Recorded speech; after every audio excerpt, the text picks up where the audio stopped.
بچہ ہوتا ہے، چھوٹا سا بچہ ہے، ہمارے بچے کو اگر تکلیف پہنچتی ہے آپ اندازہ لگائیں اولاد والے کس انداز میں تکلیف ہوتی ہے۔ ہمارے اباء و اجداد نے اس انداز میں قربانیاں دی ہے جس کے اندر خواتین بھی ہے، بچے بھی ہے، بزرگ بھی ہے، لاکھوں کروڑوں کی اپنی جناب کو قربان کیا ہے، یہ وطن عزیز کو حاصل کیا ہے۔ اب ان واقعات سے، اب ان حالات سے جو آپ نے واقعات سنے ہیں، ان واقعات سے جو ہمیں سبق ملتا ہے اور ذہن کے اندر ایک سوال پیدا ہوتا ہے، وہ سوال کیا ہے؟ وہ کون سا ایسا عالمیہ ہے، وہ کون سا سوال ہے جو ذہن میں پیدا ہوتا ہے؟ یہ سارے لوگوں نے، یہ بچوں نے، یہ لاکھوں لوگوں نے یہ جانیں قربان کی ہے، یہ خواتین نے جانیں قربان اپنے استقامت قربان کی ہے اور جزات المال قربان کیا ہے۔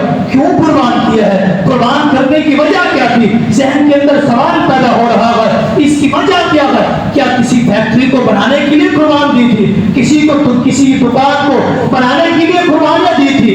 یا کسی ایک انسان نے معاشرے کو قائم کرنے کے لیے یا رزق حلال کمانے کے لیے یہ قربانیاں دی تھی؟ کس لیے قربانیاں دی تھی؟ ان ساری چیزوں کے لیے قربانیاں نہیں دی تھی۔ پتہ چلتا ہے قربانیاں دی تھی لا الہ الا اللہ محمد رسول اللہ صلی اللہ علیہ وسلم کے نظام کو قائم کرنے کے لیے قربانیاں دی تھی۔ اسی نظام کو قائم کرنے کے لیے یہ قربانیاں دی ہیں۔ جب یہ قربانیاں دی ہیں تو لوگ پیچھے نہیں ہٹے۔ یہ محمد رسول اللہ صلی اللہ علیہ وسلم کے دین کو ملک پاکستان کے اندر قائم کرنے کے لیے یہ قربانیاں دی گئی ہے، تو ہمارے لیے بات ضروری ہے، ہمارے لیے بھی ضروری ہے۔ اگر ہم دیکھتے ہیں کہ یہ آزادی منانا اور یہ جشن آزادی منانا اس میں کوئی حرج نہیں ہے، اس میں کوئی حرج نہیں ہے، منا سکتے ہیں، آزادی منا سکتے ہیں۔ لوگوں نے آزادی منائی ہوئی ہے، اگر ہم کسی کی بات نہیں کریں تو نہیں کرتے، لیکن محمد رسول اللہ صلی اللہ علیہ وسلم پوری انسانیت سے افضل ہے، آزادی منائی ہے۔ اللہ رب العالمین نے آزادی دی، آپ نے منائی ہے، منا سکتے ہیں آزادی، لیکن منانا کیسے ہے؟ طریقہ مصطفیٰ کے نظام کو قائم کرنے کے لیے یہ وطن عزیز حاصل کیا تو اسی کے تحت بنا سکتے ہیں۔ یہ دو مثالیں آپ سنیں، جب موسیٰ علیہ السلام کو آزادی ملی تو لوگ کیا کر رہے تھے؟ لوگ روزہ رکھ رہے تھے، اس شکرانے کے طور پہ روزہ رکھتے تھے۔ ہمیں سبق ملتا ہے کہ یہ امت محمدیہ انبیاء کے دستور پہ چل رہی ہے، یہ امت محمدیہ انبیاء کے ایک شیوے پہ ان کے مشن پہ چل رہی ہے، تو پتہ چلتا ہے ہمیں بھی آزادی ملی ہے، جیسے انبیاء نے عمل کیا ہے ہمیں بھی ایسے ہی عمل کرنا چاہیے۔ ایک بات۔ دوسری بات یہ ہے، جب محمد رسول اللہ صلی اللہ علیہ وسلم کو سن 8 ہجری میں مکہ فتح ہوا، نبی علیہ السلام مکہ فتح کرنے کے بعد عام طور پہ حدیث کے اندر آتا ہے آپ چاشت کی 2 رکعتیں پڑھتے تھے۔ جس دن مکہ فتح ہوا آپ نے شکرانے کے طور پہ اس کے ساتھ 6 رکعتیں اضافی پڑھی تھی۔ مکہ مکرمہ فتح ہونے کے بعد نبی علیہ السلام بطور شکرانے کے نماز ادا کر رہی ہے۔ پتہ چلتا ہے ایک نبی کو آزادی ملی ہے، روزہ رکھ رہے ہیں، دوسرے نبی کو مکہ فتح ہوا اور یہ ساری کی ساری یہ جو جاہلیت کی اور رسم و رواج تھی مکہ سے اس کو ختم کیا ہے اور دین محمد کو صلی اللہ علیہ وسلم قائم کرنے کی باری یہی ہے، شکرانے کے طور پہ نماز ادا کر رہے ہیں۔ تو ہمیں کیا سبق ملتا ہے؟ ہمیں یہ تعلیم ملتی ہے، دل کی تختی کے اوپر لکھ کے لے جائے، اپنے بچوں کو اور اپنے رشتہ داروں کو، اپنے عزیزوں کو یہ خبر دے، ان کو بتائے کہ ہاں آپ جو آزادی بنا رہے ہیں آپ کو حق حاصل ہے، آپ بنا سکتے ہیں۔ اگر آزادی بنانا اس انداز میں ہوتا تو یہ بہت اچھا ہے، جو نبی علیہ السلام کا طریقہ ہے، جو انبیاء کا طریقہ ہے۔ اگر ہم آزادی بنا رہے ہیں، ایک شخص اپنی گاڑی کے اندر گاڑی کے بال سے ایک پاکستان کا جھنڈا لگا کے اور لوگوں کو بتا رہا ہے آپ کو یہ ملک پاکستان کے آزادی کا ذرا سا آپ کو سیر کروا رہا ہو، دیکھیں ہم کس انداز میں آزادی بناتے ہیں۔ ایک شخص اپنی گاڑی کے اوپر ایک جھنڈا لگا کے ملک پاکستان کا وہ جا رہا ہوتا ہے، لیکن اس کی گاڑی کے اندر انڈیا کے گانے چل رہے ہوتے ہیں۔ میں کیا سمجھوں یہ آزادی بنا رہا ہے یا یہ دوگلا پن ہے؟ اس بات لے ہیں جنہوں نے پہلے بات سمجھی تھی، پہلے سنی تھی. کیا کہا تھا؟ یا ایھا الذین آمنوا لم تقولون ما لا تفعلون. جو ہم کہتے ہیں وہ کرتے نہیں ہیں. یہ 14 اگست ہماری پہچان ہے، مسلمانوں کی پہچان کا ذریعہ ہے. یہ پہچانا جاتا ہے جب یہ دن آتا ہے پوری دنیا کے لوگوں کی نظریں ملک پاکستان کی طرف آ جاتی ہے. کیوں؟ کہ یہ کیسے آزادی مناتے ہیں؟ ہمارے طور طریقے پہ مناتے ہیں یا یہ اپنے دین کے طریقے پہ مناتے ہیں؟ سارے لوگ یہ دیکھ رہے ہوتے ہیں. یہ 14 اگست ہماری پہچان ہے. اگر ہم نے اپنی پہچان نبی علیہ السلام اور اسلامی طریقے سے نہیں پیش کی، آپ دیکھ لینا اس کے بعد پھر ایک نئی سازش آئے گی جو ہمارے بچوں کے دلوں کے اندر، جیبوں کے اندر، ذہن کے اندر یہ منتقل کر دی جائے گی. ہمارے بچے پھر نیا کام کریں گے. ہر ایک سال یہ کرتے ہوئے یہ بچے، یہ نوجوان کر رہے ہیں. ہر ایک سال نئی چیز آتی ہے. یہ کیا سبب دے رہے ہیں کہ میں آزادی پاکستان اپنے جسم کے اوپر ایک جھنڈا ملک پاکستان کا لگانے کے بعد پھر جب گھر جاتا ہوں میرے گھر کا طور طریقہ سارا ہندوستان کے لوگوں کے اوپر ہے. میرے فنر جو ہے وہ سارے کے سارے ہندوستان کے لوگ ہیں. اور جس کو میں اپنے آئیڈیل اور نمونہ سمجھتا ہوں، میرے گھر کے بچے اور میرے گھر کی خواتین ساری کی ساری جن کو آئیڈیل اور نمونہ سمجھتی ہیں اور سارا دن انہی کی چیزیں میرے گھر کے اندر چلتی ہیں. کیا میں آزادی بنا رہا ہوں؟ پھر تو یہ دھوکہ ہوا.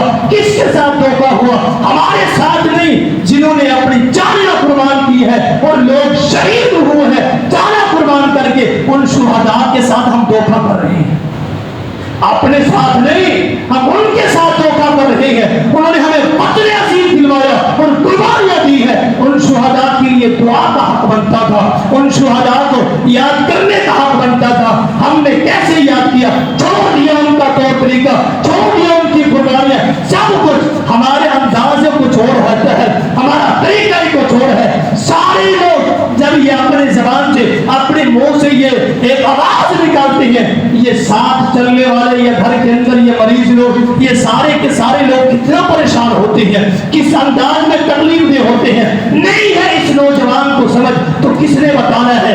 اس کے باپ نے بتانا ہے. اس کو کس نے سمجھانا ہے؟ اس کے بھائی نے سمجھانا ہے. اس کو کس نے سمجھانا ہے؟ والدین کے لیے ضروری ہے تعلیم مصطفیٰ کی ہے. اس کی تعلیم اس کے ذہن کے اندر، دل کے اندر یہ چیز دستک دے گی. یہ کبھی ساتھ چلنے والے مسلمانوں کو تکلیف نہیں دے گی. یہ چیز ہے اور یہ سمجھانے کی چیز ہے. اور معاشرے کے اندر چلتے ہوئے یہ چیز دیکھیں گے ہمارے لیے ضروری ہے. ہمارے لیے ضروری ہے اپنے بچوں کو اس کی تاریخ بتائیں، اپنے بچوں کو اس دن کا یہ واقعات بتائیں. آپ اندازہ لگائیں. ویسے یہ چیز ہے حرام، ایک مثال دے رہا ہوں، ویسے ہے حرام، ہے غلط، شریعت کے اندر نہیں ہے. بار بار اس لیے کہہ رہا ہوں کسی کے ذہن کے اندر یہ نہ ہو جائے شاید کہ یہ بات درست ہے. جس طرح ہم یہ ملک پاکستان اور یہ 14 اگست کو اتنا اچھے انداز میں منا رہے ہیں، آگے چلتے ہوئے ہماری نسلیں یہی سمجھ لیں گے یہ 14 اگست کا یہ طریقہ اور یہ عمل کرنا یہ صحیح ہے. تبھی تو ہمارے بابا روکتے ہی تھے، وہ کر لیتے تھے. تو یہ کام صحیح ہے، وہ بڑی جدوجہد اور بڑے آسان انداز میں اس کو کرنا شروع کر دیں گے. مجھے تو یہ شک ہو رہا ہے اگر ہم نے نہیں سمجھایا، تعلیم نہیں دلوائی، تو آگے چلتے ہوئے کہیں لوگ اس کو فرض نہ کر لیں کہ یہ کرنا ثواب ہے، کہ ملک پاکستان کے ساتھ محبت کرنا یہ تو نبی کی سنت ہے. یہ سارے طور طریقے کرنا 14 اگست میں یہ فرض نہ سمجھ لے. کیوں؟ آنے والی نسل کو تعلیم ہی نہیں ہے، علم ہی نہیں ہے. جب سوچ بوجھ نہ ہوگی تو جیسے ان کا دل آئے گا وہ کر لیں گے اور فتویٰ دیں گے، یہ عمل شروع کر دیں گے. سمجھانا ضروری ہے تاکہ ہماری آخرت اچھی ہو جائے. تو مثال دے رہا تھا، وہ مثال یہ ہے کہ ہر جمعے کو لوگ یہ مبارکباد دیتے ہیں، جمعہ مبارک ہے، جمعہ مبارک ہے. یہ چلتا ہوا اس انداز میں چلا گیا، لوگ یہ جمعہ مبارک کہنا اس کو ثواب سمجھنا شروع کر دیتے ہیں. کیوں؟ اس کی کثرت کی وجہ سے اس کو ثواب سمجھنا شروع کر دیں. جبکہ جمعہ مبارک کسی حدیث سے ثابت نہیں ہے. یہ تو مبارک دن ہے، اس کی مبارک دینے کی ضرورت نہیں ہے. کہ نوجوان نسل کے اندر یہ بات راج ہو چکی ہے کہ جمعہ مبارک کہنا یہ ضروری ہے اور یہ ثواب ہے. ہم نے روکا ہی نہیں، ہم نے منع ہی نہیں کیا، ہم نے بتایا ہی نہیں. جب نہیں بتایا آج اپنے کانوں سے ہم سنیں گے اور کسی سے آپ بات کر تو دیں گے. بات کرنے کے بعد آپ کو یہی جواب ملے گا جمعہ مبارک کہنا ثواب ہے.